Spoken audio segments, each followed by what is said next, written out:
Bonjour à tous, on va attaquer. Ça fera peut-être venir des retardataires. Donc je suis Sébastien Gonzalez dans Vol Digital. Bienvenue pour ce 4e et dernier atelier Les mains dans le cambouis. On va parler aujourd'hui en fait de vocal. Je vous les présenterai après. De vocal, en fait, concrètement aujourd'hui, en matière de web et d'information touristique, on sait faire. En matière de vocal, aujourd'hui, on a clairement des outils qui n'ont rien d'innovant, entre guillemets. Vous avez tous un smartphone à la poche, vous avez tous une tablette dans la poche, et aujourd'hui, la synthèse vocale, elle marche plutôt bien. Donc ça me permet, notamment via Siri, via Google Assistant, par exemple, de pouvoir poser des questions et surtout d'obtenir une réponse. Ça, c'est une première chose, un premier élément qui est, je dirais, assez fondamentale dans la manière de voir les choses dans un deuxième temps qui arrive depuis quelques années aussi, avec les enceintes vocales, les enceintes connectées. L'enceinte de Google, on a celle d'Apple qui vient de lancer, Amazon également qui a lancé la sienne. Donc petit à petit, on a également là aussi une nouvelle manière de s'informer, de poser des questions, de trouver de l'information via Internet. Et là, le tout passe par du vocal. Donc on va essayer de voir ensemble un petit peu comment est-ce que on peut faire pour positionner son contenu, pour exister là derrière. Qu'est-ce que ça implique? Qu'est-ce que techniquement ça peut coûter? La complexité? Est-ce que c'est destiné à tout le monde? Est-ce que c'est pertinent? On va avoir deux exemples, je dirais un peu différents, pour autant très complémentaires. Tout d'abord, on aura Olivier Guérin qui est chez Oui, pardon, SNCF, qui est, pour pas que je me trompe, responsable design d'expérience utilisateur. Donc, il nous parlera un petit peu de toute la partie vocale chez Oui SNCF, qui est aujourd'hui assez stratégique.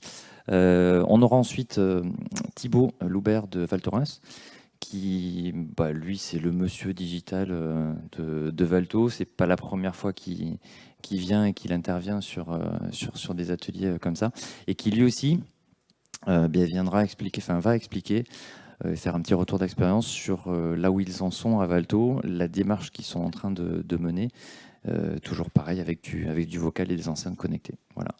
Je vais vous laisser la parole, les garçons. Olivier. Merci beaucoup, bonjour à tous. Donc moi, ce que je voulais faire aujourd'hui, c'est vous raconter un petit peu notre cheminement chez Oui SNCF. Voilà, vous raconter toute la démarche autour du conversationnel et du vocal, sous l'angle de l'expérience utilisateur, de l'expérience client. Je ne suis pas très technique en ce qui me concerne, donc c'est plus pourquoi on en est arrivé à avoir cette conviction autour du conversationnel et qu'est-ce qu'implique la conception de conversationnel en termes d'expérience client. Si vous voulez, pour commencer, histoire que vous sachiez un petit peu ce sur quoi on travaille, je vous propose de regarder une petite vidéo. Je ne sais pas si tu peux nous lancer ça, Sébastien, qui illustre ce sur quoi on travaille, qu'est-ce qu'on permet aujourd'hui de faire avec, en l'occurrence, l'assistant Google.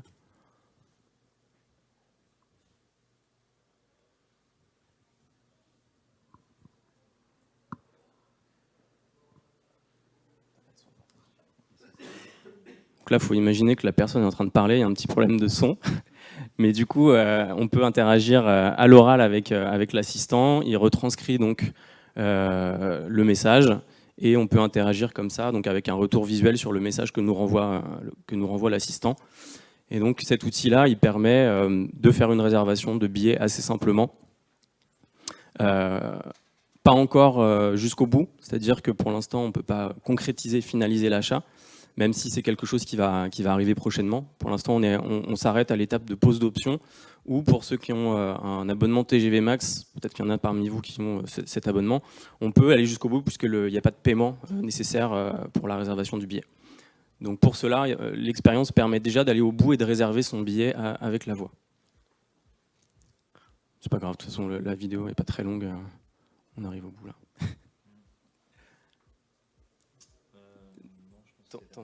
T'embête pas, on bascule sur le support.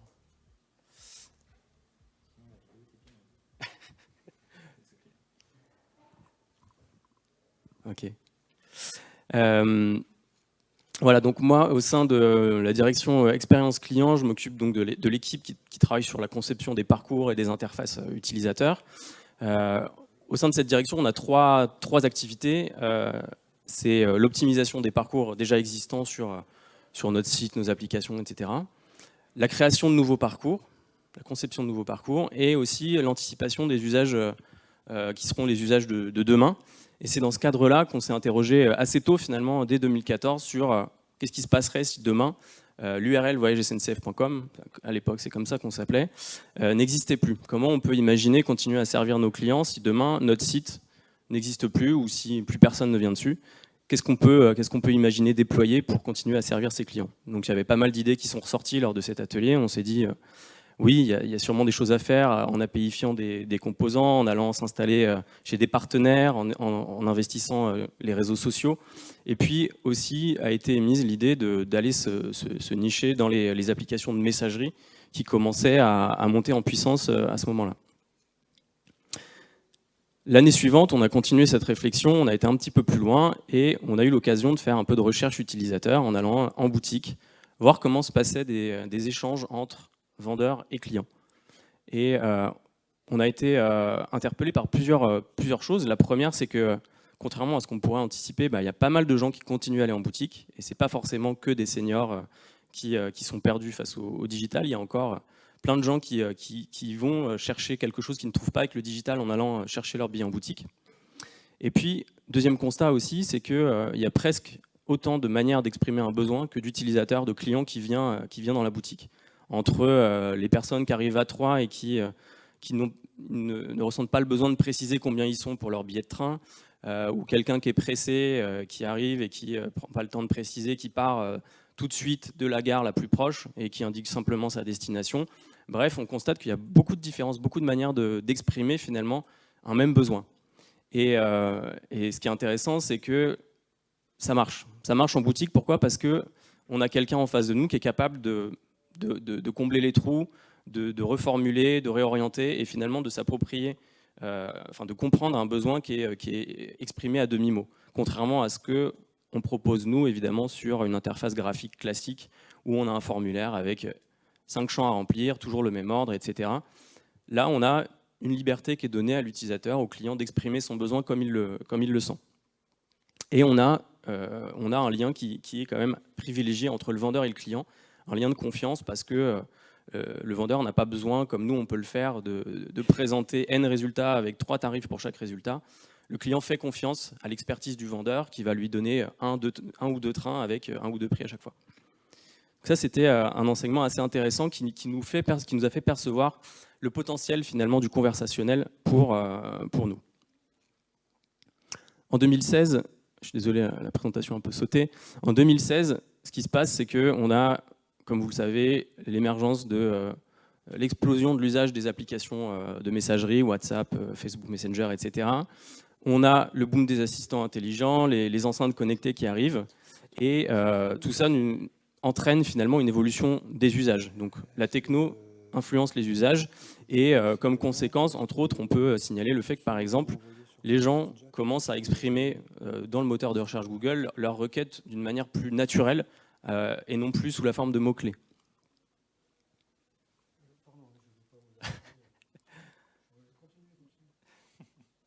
Du coup, fort de ce constat-là, ce qu'on a fait, nous, c'est que, en parallèle, ça nous a vraiment influencé dans la manière d'envisager l'expérience qu'on pourrait vouloir proposer à nos clients à l'avenir. Et ce qu'on a fait, c'est qu'on a souhaité axer l'expérience qu'on propose autour de 3 grands axes, qui sont aussi ce que Google a appelé les piliers de son ère de l'assistance. Et ces piliers, c'est quoi? C'est la rapidité. Les gens aujourd'hui ont besoin d'une expérience instantanée. On peut le constater par exemple quand on voit le lien qui existe, le lien étroit qui existe entre le temps de chargement de nos pages et les performances de ces pages en termes d'abandon, de conversion, de satisfaction client.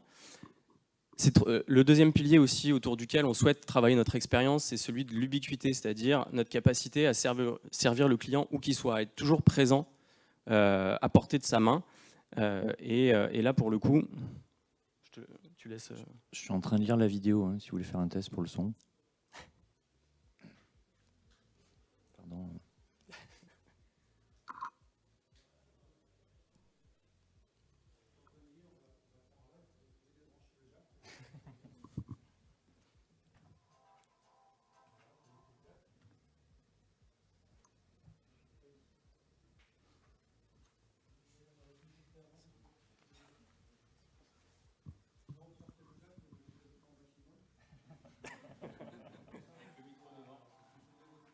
Le son n'est pas...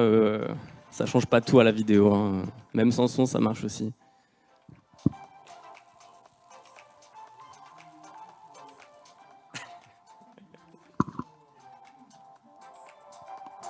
Super.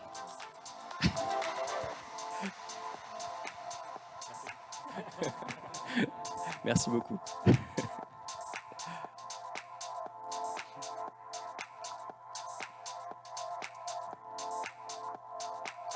Donc là, ce qu'on peut voir aussi, c'est que on a la possibilité de lier son compte, enfin de se connecter à son compte SNCF dans l'application Assistant, ce qui permet de ne pas avoir à remplir les informations.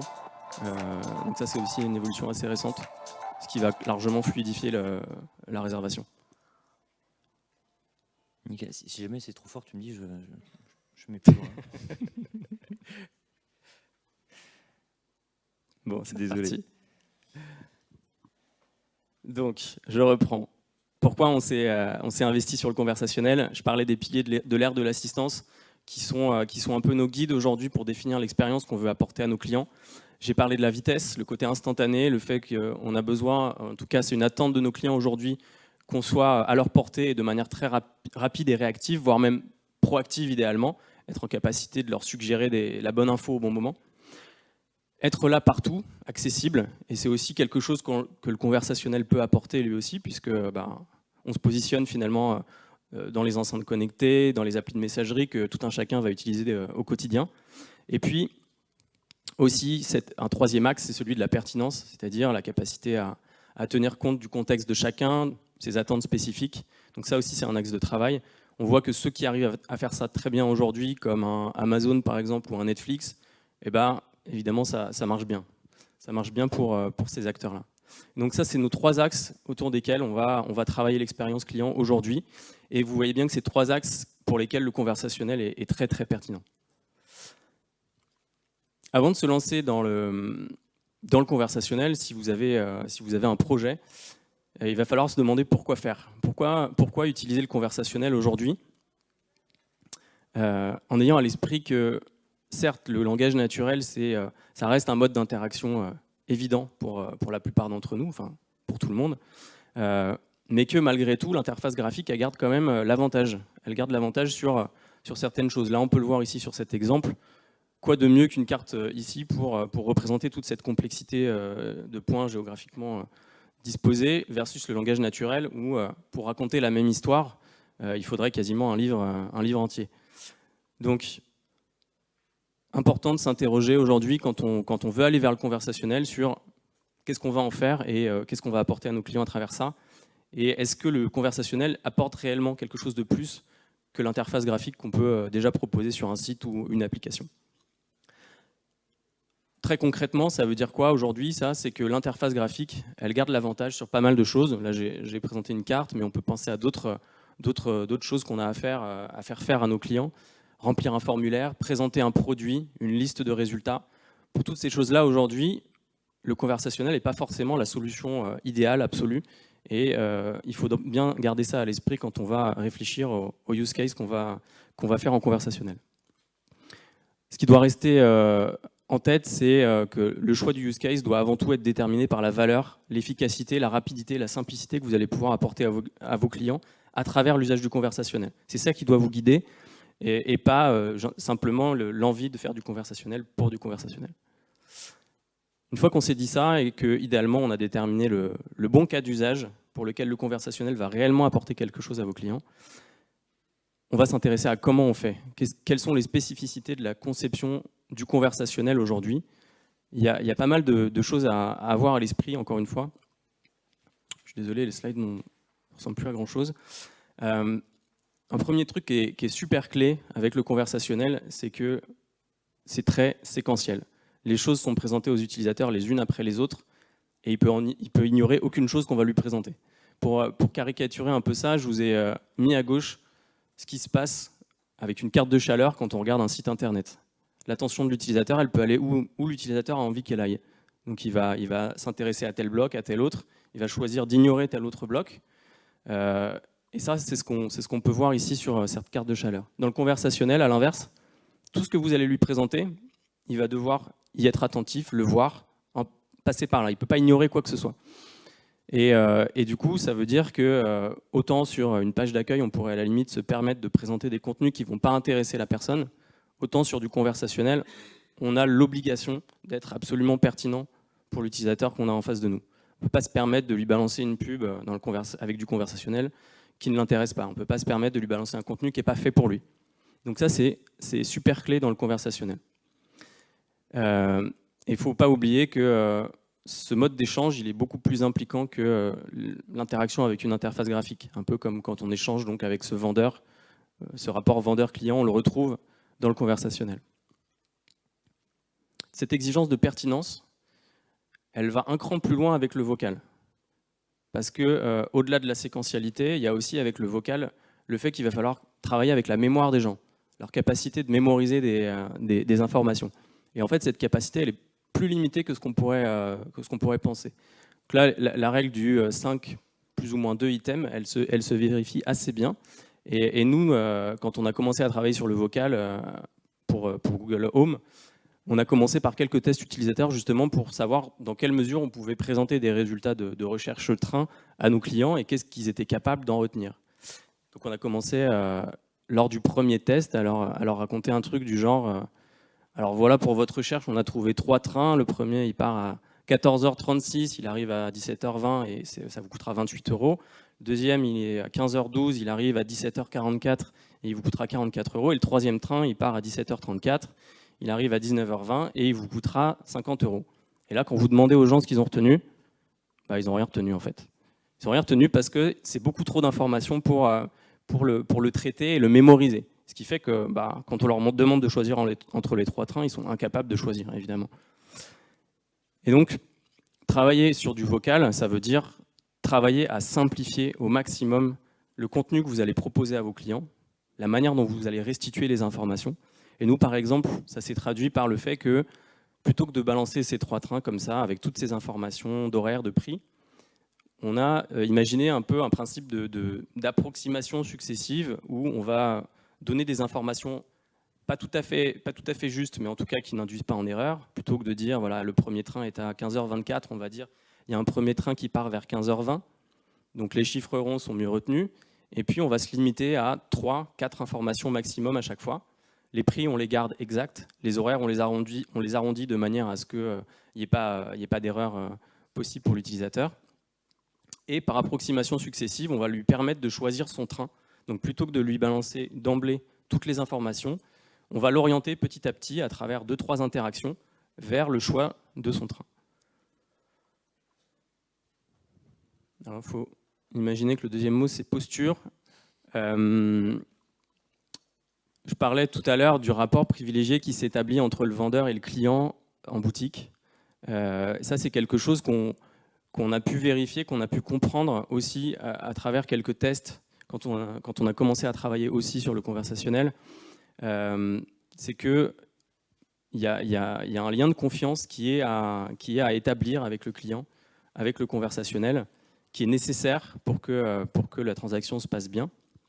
Mais on l'a vu, le conversationnel, par le simple fait qu'on ait à simplifier l'information, à en diminuer le nombre, peut conduire à ce manque de confiance. Parce que donner moins d'informations, ça peut être interprété comme cacher des informations. Et donc, pour adresser cette question de la confiance, il y a 2 axes de travail. Il y a la pertinence, dont j'ai déjà parlé. Donc, s'assurer qu'on a bien compris la demande du client et y répondre de manière la plus adaptée et personnalisée possible. Donc ça, c'est un levier qui nous permet de rassurer le client sur le fait qu'on lui apporte la bonne information, le bon contenu. Et le deuxième axe de travail pour adresser cette question de la confiance, c'est celui de la personnalité du bot. Donc la capacité à définir la bonne approche, le bon mode d'interaction du bot pour nos clients. Et ce travail sur la personnalité, il est nécessaire à double titre. Il est nécessaire pour établir ce rapport de confiance et il est nécessaire aussi parce que demain, si jamais, un peu comme ce que je disais en 2014 quand on s'interrogeait sur le fait que notre URL pouvait disparaître, là, c'est un petit peu la tendance, c'est un petit peu ce qui se prépare. C'est-à-dire que si demain, toutes mes interactions avec mes clients se font sur une enceinte, comment je m'assure de garder un lien fort entre mes clients et la marque, et ma marque à moi? comment je continue à faire percevoir que je suis oui SNCF et pas juste un robot, un énième robot capable de réserver du billet de train. Qu'est-ce qui va me différencier de mes concurrents finalement? Et ça se joue aussi par la personnalité. Ces différents éléments qui nous ont permis de définir un petit peu quelle devait être la personnalité de notre bot, on les a travaillés assez tôt finalement dans le processus de conception, notamment avec la démarche que je cite ici, qui consiste à raconter un peu différentes histoires à nos clients, de les projeter dans une expérience à venir d'interaction avec le service et de les faire réagir pour cerner petit à petit ce qu'ils attendent de l'échange qu'ils pourraient avoir avec un bot. Deuxième point, j'approche de la fin de la présentation. Si vous souhaitez vous projeter aussi dans la conception d'interfaces conversationnelles, ayez à l'esprit que même si là j'ai énoncé quelques grandes idées, quelques mises en garde, il n'y a pas aujourd'hui de bonnes pratiques, il n'y a pas de choses établies à respecter pour concevoir une bonne interaction conversationnelle. Et c'est ce que nous on a fait depuis le début, il y a besoin de tester régulièrement, tout le temps, à chaque fois qu'on sort une nouvelle fonctionnalité, on met en place des tests utilisateurs en amont pour s'assurer qu'il n'y a pas d'écueil, les choses sont bien comprises, l'interaction est fluide et on arrive à notre but. Donc gardez ça à l'esprit quand vous allez vous-même vous lancer dans cette expérience. Enfin, pour que vous ayez un ordre de grandeur, conversationnel chez oui SNCF, c'est une équipe qui a été montée en 2017, qui travaille à temps plein sur le conversationnel. Donc après quelques expérimentations qui avaient été menées en 2016, on a décidé d'industrialiser le conversationnel. Donc cette équipe, elle travaille à temps plein. Elle est composée de développeurs évidemment, du UX-designer, de designer graphique, mais également d'un concepteur-rédacteur qui va être lui en mesure de trouver les bonnes formulations pour nos clients. C'est un usage qui commence à être assez significatif chez nous. Ça représente une toute petite part, certes, de nos interactions avec nos clients. Le web et l'application sont encore largement devant. Mais pour autant, on a, comme vous le voyez, 10 000 utilisateurs par jour, 20 000 réservations TGV Max par mois et plus de 1000 pauses d'options par mois également. Donc c'est un usage qui reste confidentiel à l'échelle de notre entreprise, mais qui malgré tout commence à être relativement important. Voilà, si vous avez des questions, n'hésitez pas, je suis à votre disposition. Je voulais savoir s'il y avait des possibilités de basculer Je voulais savoir si voilà, on pouvait basculer du vocal vers du visuel. Je me demande s'il n'y a pas un truc qui est sorti récemment où par exemple on envoie un mail ou un SMS avec des données ou via une appli. Alors, typiquement l'assistant, alors la vidéo le montrait un peu, mais assistant de Google, on est typiquement dans ce type d'échange, c'est-à-dire qu'on parle, on a une restitution textuelle. Ouais. Actuellement non, mais c'est un projet, je crois, d'enceinte effectivement qui sera équipé d'un petit écran, donc ça sera bientôt possible. Ouais. Par contre, c'est quelque chose qu'on n'a pas encore travaillé nous. Mais ça sera possible. Ouais. Après, tant que le produit n'existe pas, c'est compliqué de. Enfin, on peut l'anticiper, mais la techno n'est pas là, quoi. Oui. Ouais. Si on envoie un mail, par exemple, en disant je viens de vous envoyer un mail. Ça, on peut tout à fait le mettre en place. On peut déclencher un mail ouais. par le. Okay.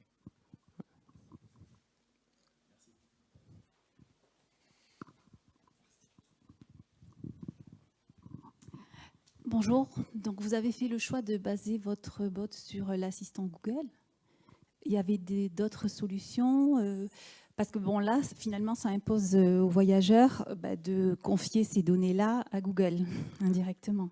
Alors en fait, on est disponible sur plusieurs canaux. Donc à la base, on s'est d'abord positionné sur Facebook Messenger, donc en conversationnel classique. On a ensuite travaillé effectivement sur la plateforme de Google, maintenant sur la plateforme d'Amazon.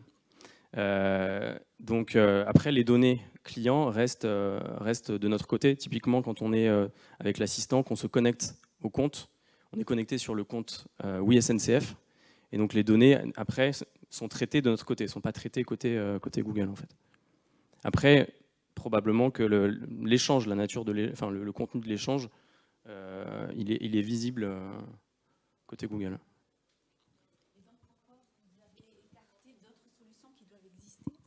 Je pense qu'il existe des solutions neutres qui essaient d'émerger.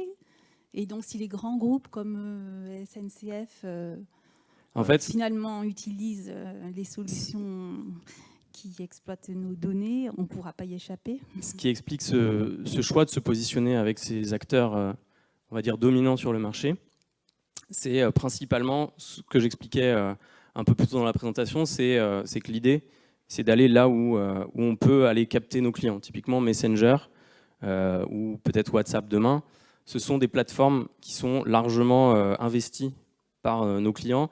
Les premiers cas d'usage qu'on a développés, je parlais de TGV Max, on sait que notre cible TGV Max, donc 16-27 ans, elle est massivement présente sur ces plateformes. Et donc l'idée, c'est de se dire, plutôt que d'essayer à tout prix de faire venir cette population sur notre site, sur notre application, on va aller la chercher là où elle se trouve déjà, en l'occurrence sur ces plateformes-là, et on va pouvoir interagir de cette manière, les toucher de cette manière plus directement. On pourra... Pardon. Une dernière question et après on va... Parce qu'on pourra revenir sur les questions à la fin. Depuis quelques mois, on entend parler d'une tendance en e-commerce qui s'appelle le headless commerce, où l'idée serait de séparer le catalogue des produits, c'est pas tout à fait parfaitement applicable à Oui SNCF, de l'interface. Vous, comment vous abordez en fait les développements? Est-ce que vous avez un espace commun et ensuite vous développez des passerelles, ou c'est des développements complètement séparés? Il y a cette volonté, effectivement. Alors nous, on ne parle pas en termes de headless commerce, mais je vois bien l'idée. Un préalable au conversationnel que je n'ai pas cité, un préalable technique, c'est effectivement que l'accès aux inventaires, l'accès au contenu soit, on va dire, APIfié, c'est-à-dire mis à disposition via une brique technique indépendante du front, de l'affichage, pour pouvoir être exploité derrière, que ce soit chez un site partenaire ou via du conversationnel sur un WhatsApp ou sur un Google. Donc effectivement, on est complètement dans cette logique. Si aujourd'hui, on a choisi les use cases qu'on a choisis, c'est pas que pour des raisons d'expérience, c'est aussi pour des raisons techniques, de disponibilité de ces briques techniques qui sont détachées du front et qui nous permettent d'exploiter, d'exposer ces contenus. Donc il y a nécessité effectivement d'avoir mis en place cette logique technique de dissociation du front et du back pour pouvoir aller sur du conversationnel. C'est bon. On va passer à Valto. Vous allez voir que là aussi, il y a une équipe de 10 développeurs chez Valto. Et qu'on vend à peu près 70 000 séjours grâce au vocal.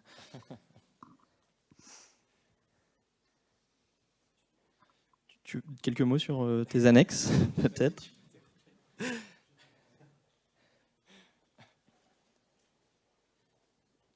Bonjour à tous, je suis ravi d'être là pour parler un peu de petits retours d'expérience en fait, sur là où est-ce qu'on en est sur nos expérimentations sur le vocal. On n'est pas 10, on est très peu au final, et on a beaucoup d'autres projets, surtout pendant l'hiver, il faut bien aller skier quand même un peu.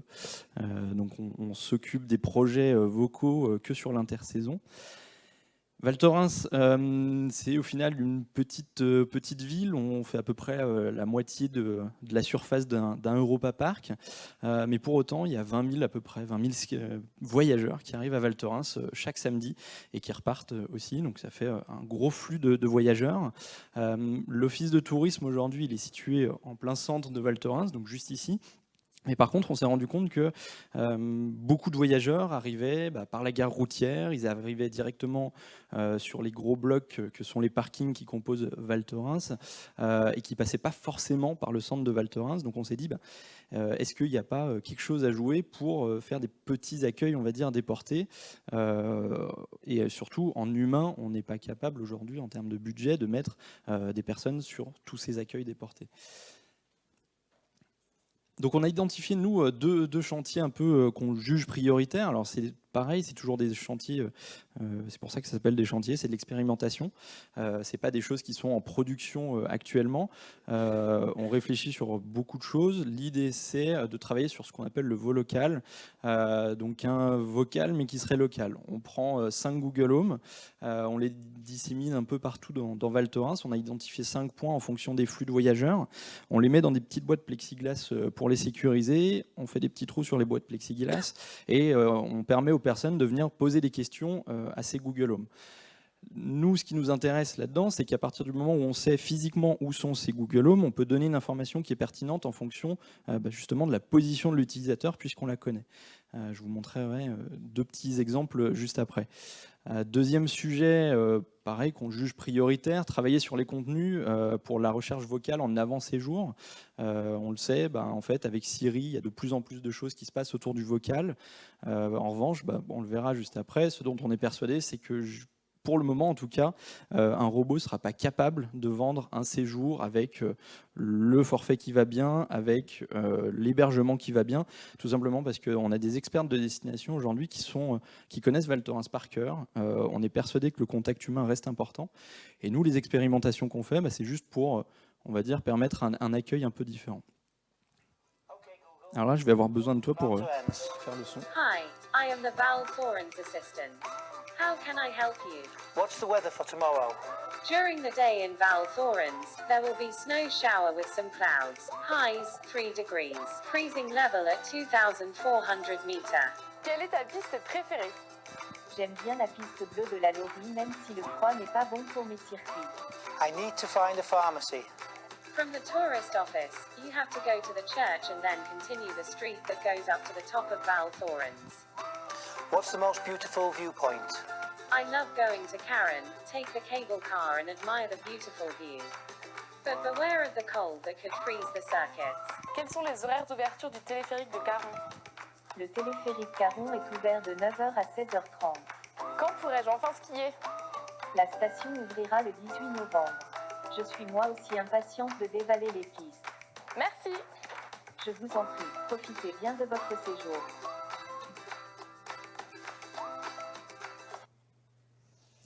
Donc voilà les 5 points qu'aujourd'hui on a identifiés.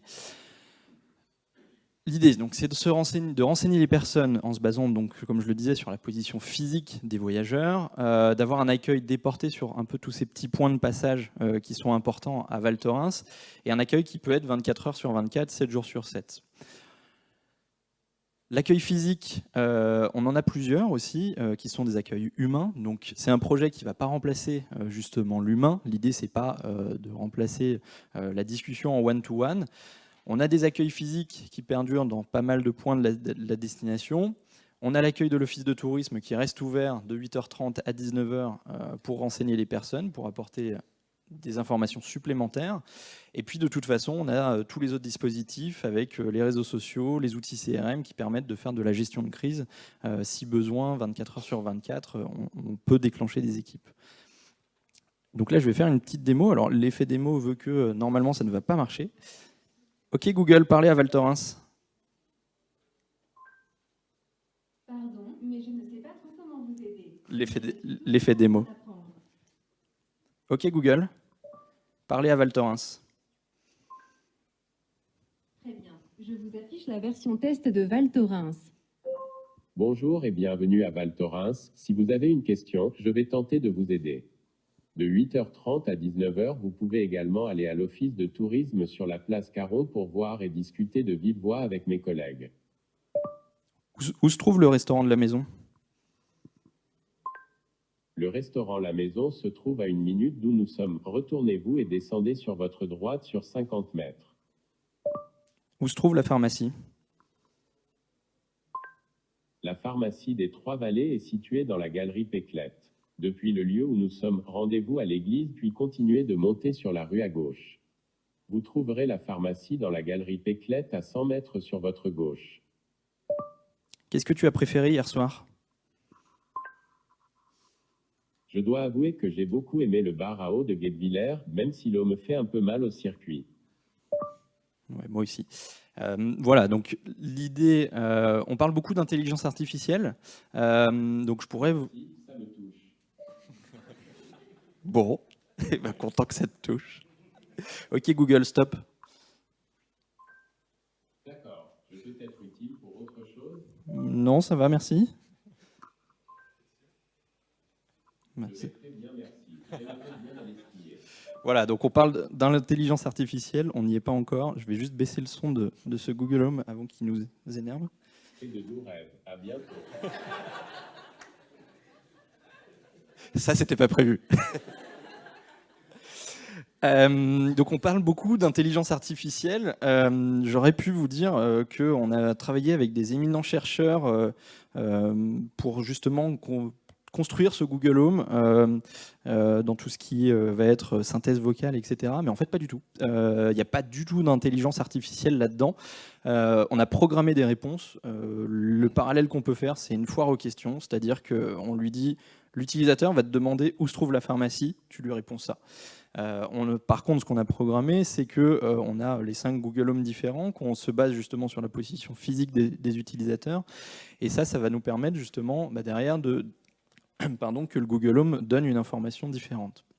On a des passerelles pour aller chercher de la donnée qui sont connectées avec la donnée météo, par exemple, qui est rentrée tous les matins par le service des pistes et qui permet en fait au Google Home de dire voici la météo pour la journée, donc il débite le texte rentré par le service des pistes. On ajoute aussi l'info de quand est-ce que la météo a été mise à jour pour être sûr que l'utilisateur il comprenne et il sache que c'est bien la bonne donnée. Et puis derrière, on a dans l'outil qu'on utilise, qui s'appelle Dialogflow, qui est un outil qui a été racheté par Google, on utilise un système qui permet en fait d'avoir une récolte de tout ce que l'utilisateur a dit au Google Home.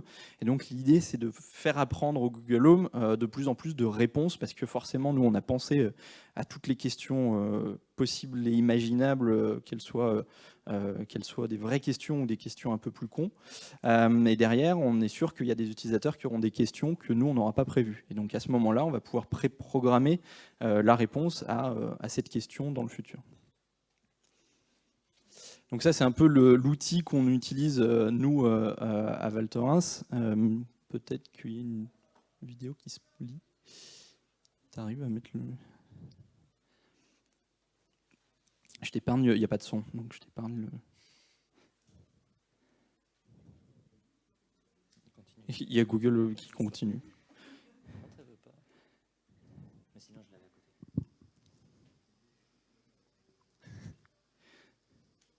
Je vais peut-être le débrancher, il va commencer.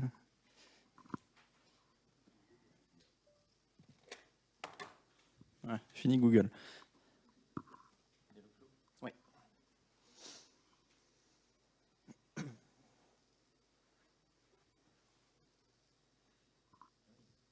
Intéressant.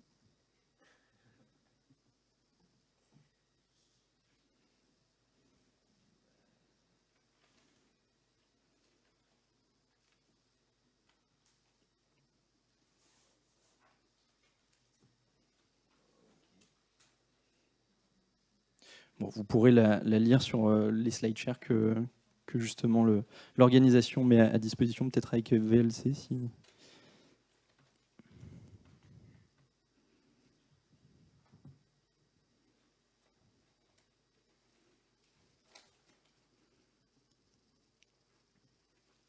Ça y est. En fait, l'idée, c'est de préparer ce qui s'appelle des intents. Donc, quand on va dire bonjour au Google Home, et bonjour dans différentes manières, dans différentes langues, quand on va lui dire hello, quand on va lui dire salut, il va préparer des réponses. Donc ça, c'est les parties, on va dire, faciles. Et puis après, il y a toute la partie connexion de données qui, là, pour le coup, nécessite un peu plus de développement. Mais l'idée, c'est vraiment, de manière très facile, de lui dire l'utilisateur va te poser telle question, tu vas pouvoir lui donner telle réponse.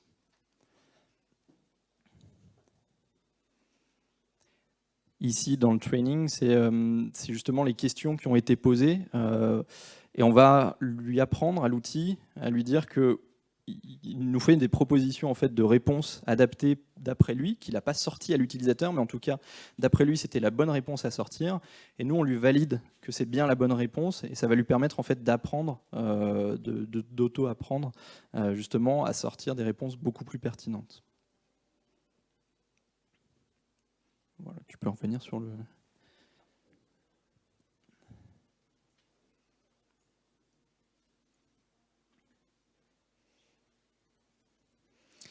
Deuxième sujet, c'est justement ce qu'on appelle le vocal search. C'est simplement dans le code, dans le développement du site internet, c'est de commencer à préparer via des balises et via les contenus qu'on met en ligne, préparer un peu au vocal. Donc ça, il y a pour le moment encore pas trop d'informations qui sont sorties de la part de Google. On a des idées de méta-tags qu'il faut mettre, mais c'est encore un sujet qui est en cours de développement. On a déjà des personnes qui posent des questions sur Google. La majorité de nos recherches, maintenant, on est de plus en plus précis parce qu'on sait que Google va être de plus en plus précis dans sa réponse. Et à terme, bien sûr, il y aura des questions qui se poseront en vocal. Les évolutions qu'on n'a pas prévu de faire, j'en parlais tout à l'heure, c'est la vente de séjours en vocal. Trop de complexité dans la vente, trop de facteurs qui rentrent en jeu. Quand on est à côté des personnes qui vendent des séjours à Val Thorens, elles passent 20 minutes au téléphone avec les personnes pour leur vendre un séjour parce qu'il y a beaucoup trop de questions qui sont posées. Je veux être proche de l'école de ski parce que le matin à 9h, quand je vais emmener mes enfants au cours de ski, je ne veux pas marcher de plus de 60 mètres, mais en même temps, j'aimerais bien être à côté de tel bar parce que j'adore ce bar. Et puis aussi, il y a un besoin aussi de réassurance qu'un robot ne sera pas capable de faire. Un robot ne sera pas, pour nous en tout cas, on est persuadé qu'il ne sera pas capable de comprendre justement les craintes des utilisateurs. Et puis aussi, est-ce que donc, nos clients sont prêts à faire un achat en vocal ? Pour le coup, pour nous, en tant qu'un séjour, justement, on est persuadé que pour le moment, ce n'est pas le cas. Voilà. Merci. De rien. OK, Google. Est-ce que vous avez des questions ?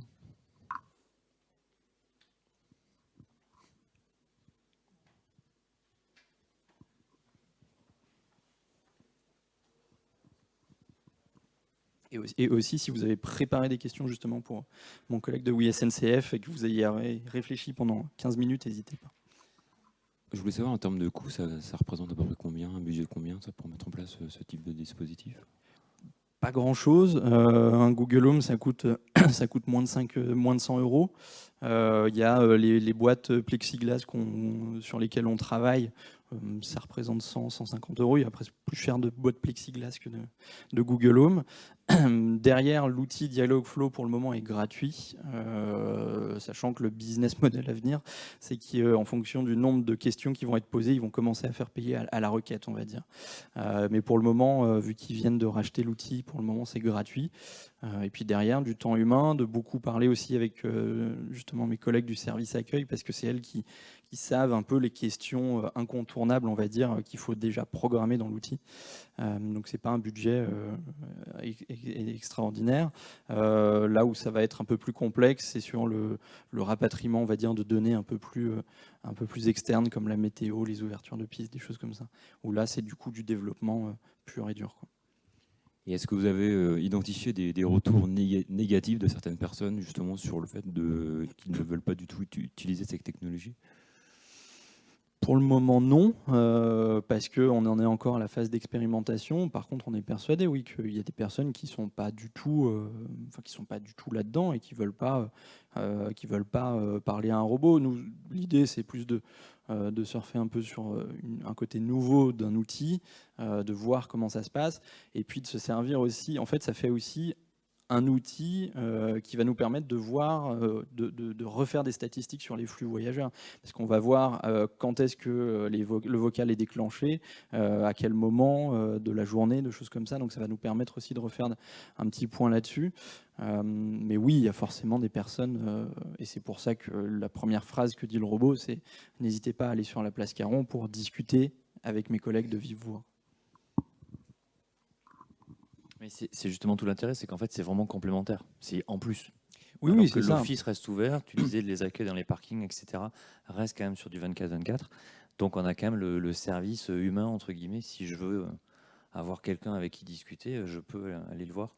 Et en plus, effectivement, j'ai des enceintes si je veux aller moins loin ou si je veux tester pour l'instant le gadget, entre guillemets. Oui, on est de l'ordre du gadget, on est bien d'accord. J'imagine qu'on a des chiffres concernant la recherche vocale sur les requêtes Google. Ça représente combien en pourcentage ? Moi, j'avais vu de l'ordre de 20% aujourd'hui des requêtes. aux US, il me semble. Ouais, oui. Parce que les chiffres qu'on a sont que là-bas. On n'a pas de chiffres en France de mémoire. En France, non. Si vous avez au-delà des 20%, vous avez quelque chose de plus précis, non? Bon, 20%, c'est quand même sur des outils mobiles. Bon, c'est un utilisateur sur 5. Ça fait pas mal déjà. Effectivement, c'est récent. Et puis, le gros avantage en fait avec le vocal, c'est que c'est naturel en fait. À partir du moment où évidemment ma question posée, elle est comprise forcément. Si je dois galérer à la répéter 5 fois, comme c'était le cas du vocal, il y a... Oui, ou si le robot doit galérer à comprendre ta question parce que tu sors de la conf pompette. Et que j'ai un accent, c'est ça? C'est ça. Aussi, oui. Il y a une autre question. Bonjour, je me posais la question en fait des problèmes juridiques que ça peut poser de mettre un assistant comme ça dans un espace public, parce qu'on sait que Google Home en fait enregistre systématiquement l'environnement, ne serait-ce que pour entendre le mot déclencheur. Donc voilà, juridiquement, comment ça se passe pour ce type d'application dans un lieu public? À l'origine, c'est plutôt prévu pour être un assistant personnel, donc dans un environnement privé. Donc voilà, je me posais simplement la question. Alors moi, je me base sur une phrase que j'ai entendue quand j'ai été recruté par mon directeur, qui disait que la loi est une bonne base de discussion à Val Thorens. Non, plus sérieusement, j'en ai aucune idée. J'en ai absolument aucune idée. L'idée sur ce Google Home, c'est de verrouiller sur l'application Val Thorens, donc avec vraiment questions-réponses. Pour le reste, je vous avouerai que j'en ai absolument aucune idée. Moi, j'ai une question sur le nombre de blagues qu'est capable de faire l'assistant pour l'instant. Et non, plus sérieusement, c'est quand même quelque chose qui est très fort dans le vocal, c'est d'aller tester les limites, d'aller tester les blagues. Est-ce que tu en as programmé beaucoup? Est-ce que ça fait partie du jeu d'en programmer beaucoup? Enfin voilà, c'est toute la... Oui. D'autres questions? C'est quoi ta meilleure blague? Quelle est la meilleure blague? C'est une blague sur Grégory Guzzo, mais je vous avouerai que je l'ai plus en tête. Mais oui, il y a beaucoup de blagues. L'idée, en effet, on le voit très bien avec Siri. Aujourd'hui, on parle de vocal, mais en fait, Siri, on l'utilise pour une question pertinente, et puis après, on se dit, tiens, j'ai un peu de temps, je vais aller tester d'autres questions un peu plus cons. Donc oui, l'idée, c'est justement de mettre aussi quelques questions. On est vraiment dans l'idée du gadget, ni plus ni moins. Donc, on va voir, on teste. Juste pour revenir en fait sur le fait de bloquer sur le service uniquement de Val Thorens, c'est clair que c'est super pertinent. Aujourd'hui, on n'a pas d'écran, c'est ce qu'on disait tout à l'heure juste avant de démarrer. Demain, sur ces enceintes-là, on aura un petit écran qui nous permettra d'afficher un coup le billet de train, un coup une information, une vidéo, etc. Et typiquement, je vous laisse imaginer si j'ai dans la rue une enceinte vocale avec un écran où je peux regarder une vidéo. Il y en a qui vont regarder des vidéos pas forcément pour les enfants en fait. Donc ça peut être problématique effectivement dans un lieu public où c'est mis à disposition de tout le monde. On aura forcément des dérives côté utilisation qu'il faudra essayer de brider un maximum. Donc là aujourd'hui c'est pas forcément là, on peut pas le brider sur l'outil de... Pas pour le moment sur les outils que Google fournit. C'est ce qu'on disait tout à l'heure. C'est quelque chose qui est en cours parce que malgré tout, l'outil s'appelle Google Home, donc la question tout à l'heure était très pertinente. C'est un outil qui a été fait pour justement être à la maison, mais dans les outils qu'ils sont en train de mettre en place, et d'ici fin d'année, ils nous prévoient justement une version qui va permettre de bloquer plus à destination des professionnels. Ils ont annoncé il y a 2 jours Google Home Hub, qui est justement la version avec le petit écran qui fait à peu près la taille d'un iPad, qui va permettre aussi de faire des choses différentes. Quand je vais lui demander quel est le prix des forfaits, on va pouvoir afficher un tableau avec le prix des forfaits, par exemple, ou justement déclencher des vidéos, mais qu'on aura choisi. Moi, c'était juste pour revenir sur la question qui a été posée, l'utilisation de ces enceintes dans l'espace public. Je trouve que finalement, sur des pistes de ski, Google ne sait pas du tout qui parle. Donc, le skieur est complètement protégé puisqu'on demande la météo, on demande des renseignements sur les pistes, mais enfin, il n'y a aucune information confidentielle.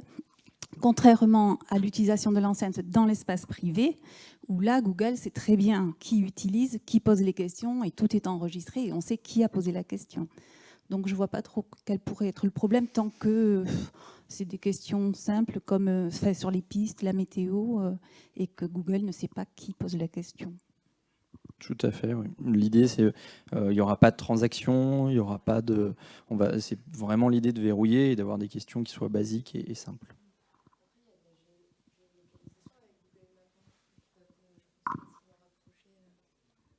Il y a de la géolocalisation avec Google Maps, donc je pense qu'ils peuvent facilement rapprocher le point GPS de la personne à proximité du... Oui, et puis...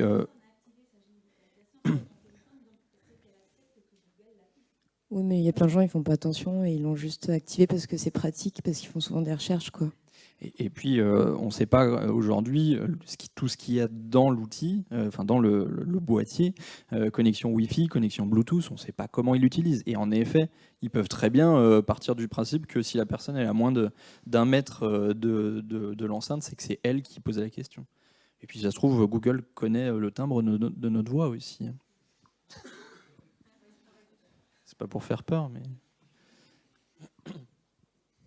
D'autres questions ?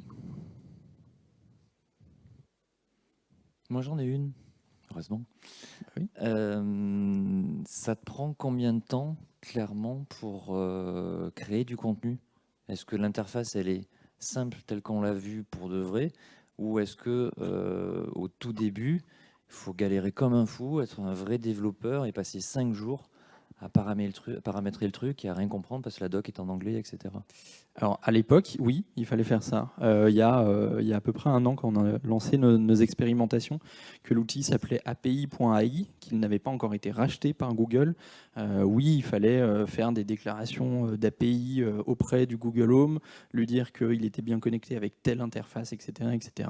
Aujourd'hui, si on part sur l'utilisation basique, qui est de lui dire je te programme des questions et des réponses, une type FAQ sans apport de données externes, en une journée, le truc est fait et l'outil est testable sur le Google Home très facilement. Ok. Sans une ligne de code. Bravo. D'autres questions ? Non ? Au niveau de la mise en ligne, quand tu valides, c'est mis en ligne tout de suite ? Non, ça passe. Alors c'est pour ça que justement, quand je l'ai lancé, il disait je vous mets sur la version de test de Google Home, de l'application Val Thorens. De mémoire, il y a 2 niveaux de validation. On passe en ce qu'ils appellent pré-production, puis en production, qui nécessite 24 ou 48 heures de tests, de validation par Google. Et je dois avouer que je ne sais pas ce qu'ils en font, parce que c'est une validation qui paraît automatique. Donc, est-ce qu'ils ont des termes qu'ils cherchent ? Est-ce que je ne sais pas aujourd'hui comment est validée l'application pour la mise en ligne. Ok. Et donc aujourd'hui, c'est le choix de Google Home pour des raisons, j'imagine... De praticité. Ça a été les premiers à le sortir et les premiers à racheter justement cet outil qui est aujourd'hui, à notre sens, le plus pratique à utiliser. Mais justement, quand ils ont fait le rachat, ils ont aussi ressorti, en fait, on pourrait utiliser ce qu'on appelle l'agent Val Thorens. On peut très bien, en un clic, lui dire tu vas aussi être notre bot Messenger sur Facebook ou sur WhatsApp ou sur Slack. Et en fait, l'outil permet un peu de diffuser sur différents canaux. Google Home en est un, mais il peut aussi être diffusé. Donc l'idée, vu que c'est un agent sur lequel on utilise la position physique des gens, on ne va pas diffuser le même agent, mais on pourrait très bien partir d'un agent basique, on va dire, qui permette aussi d'être chatbot, messenger. Et du coup, côté timing et calendrier, parce que tu disais que c'était en test, mais en production, c'est... Tant que Google ne sort pas la fonctionnalité qui permet de verrouiller sur l'application Val Thorens, on ne le mettra pas en place. Parce qu'on n'a pas envie, justement, de personnes qui disent « Ok, Google met le son à fond et lance telle playlist dans YouTube ». Et encore, ça, c'est le niveau le soft. Donc quand même, malgré tout, là où on prévoit de mettre les Google Home, il y aura quand même des habitations autour, donc il faut qu'on puisse verrouiller un certain nombre de choses. Et tant que Google ne sortira pas ce verrou, on va dire, on ne sortira pas notre expérience en diffusion publique. Voilà. Donc je ne peux pas en dire bien plus. Ok. Toujours pas de questions? Oui.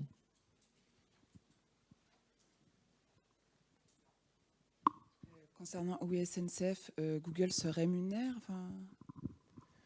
Alors, pour apporter quelques précisions, du coup, on fonctionne un petit peu différemment, c'est-à-dire que nous, on a fait le choix de développer notre propre brique de reconnaissance du langage et d'intelligence artificielle, justement pour garder la main sur les données, ce qui explique que du coup, on a besoin d'être plus nombreux que... on est 10 dans l'équipe, c'est pour cette raison-là, parce qu'il y a tout un développement à faire. Donc, du coup, l'idée, c'est de garder une certaine autonomie, ce qui rend les choses un peu plus complexes. Effectivement, quand on veut se plugger sur tel outil ou tel autre, on n'a pas une interface aussi évidente que celle qui a été présentée là pour faire apprendre le bot. Mais par contre, l'idée, c'est de garder la main sur nos contenus et sur ce qu'on propose, en fait. Ça veut dire qu'en fait, chaque fois que vous déployez la fonctionnalité sur une nouvelle plateforme, par exemple Facebook Messenger, il y a des développements spécifiques qui sont nécessaires. C'est ça, ouais. à chaque fois. On peut pas. C'est un peu comme développer une appli pour Android ou pour Apple. Je repars pas de zéro, mais pas loin, quoi. Non, effectivement. D'accord.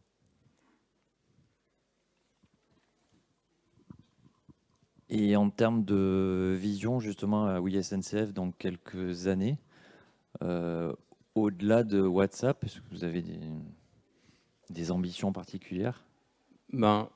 Pas d'ambition très précise. L'idée, en tout cas, c'est d'aller là où vont aller nos clients. Donc, c'est d'investir les plateformes les plus développées. Donc, pour l'instant, effectivement, c'est du Amazon, du Google, du Messenger. Probablement demain WhatsApp. C'est en tout cas envisagé. Mais pour l'instant, pas d'autres plateformes prévues. Ok.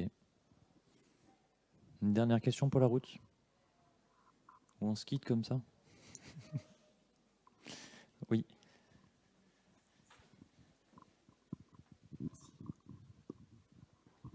Il me semble que dans la vidéo de Val Thorens, j'ai noté que la synthèse vocale qui parle en anglais est de bien meilleure qualité que la synthèse vocale qui parle en français. C'était juste une impression, parce que j'avais lu par ailleurs que Google et puis peut-être Amazon aussi avaient du mal à mettre au point la reconnaissance vocale avec le français parce qu'il y a beaucoup d'accents, etc. Donc je ne sais pas si vous l'avez vérifié. Alors la reconnaissance vocale marche très bien. La synthèse, en effet, est de bien meilleure qualité en anglais. Je pense que ça s'explique tout simplement parce que les développeurs sont basés là-bas, à San Francisco, et du coup, c'est vrai que le Google Home disponible en français est déjà sorti 10 ou 12 mois après la version anglaise. Donc il y a tout un travail qui a été fait, et en effet, la synthèse vocale française est bien plus hachée. On espère qu'il y aura des choses qui seront faites là-dessus, mais je pense que ça va quand même rester bien en retrait par rapport à la synthèse vocale anglaise.